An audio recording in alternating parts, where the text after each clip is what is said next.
तुर्की के लिए भारत संकट मोचक बन गया है। तो विदेश से जुड़ी कुछ और खबरों को जानने समझने के लिए सीधे आपको लिए चलते हैं हम न्यूज एक्सप्रेस पर।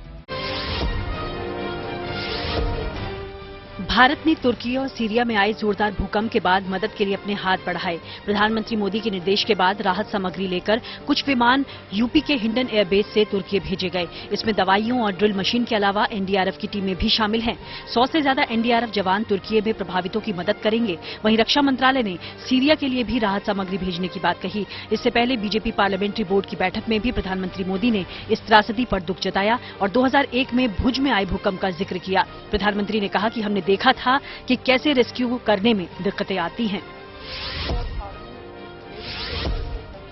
कांग्रेस नेता राहुल गांधी ने अदानी मामले को लेकर लोकसभा में सरकार को घेरा। उन्होंने पूछा कि गौतम अदानी इतनी जल्दी कैसे अमीरों की सूची में टॉप 2 पर पहुंच गए। वहीं राहुल के सवालों पर सत्ता पक्ष ने आपत्ति जताई और कहा कि राहुल बगैर तथ्यों के आरोप लगा रहे हैं। को लेकर गंभीर चर्चा हो रही है। जो भी मेंबर कुछ बात का रूल भारत सरकार ने चेंज किया।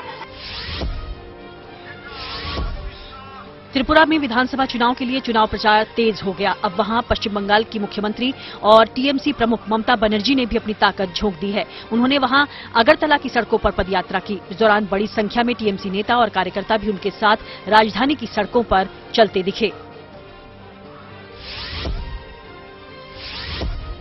अगस्ता वेस्टलैंड हेलीकॉप्टर खरीद घोटाले में कथित बिचौलिए क्रिश्चियन मिशेल जेम्स को सुप्रीम कोर्ट से बड़ा झटका लगा। अदालत ने मिशेल की जमानत याचिका खारिज कर दी। साथ ही नियमित जमानत के लिए ट्रायल कोर्ट जाने को कहा। सुप्रीम कोर्ट ने कहा कि जिस आधार पर जमानत की मांग की गई उसे स्वीकार नहीं किया जा सकता।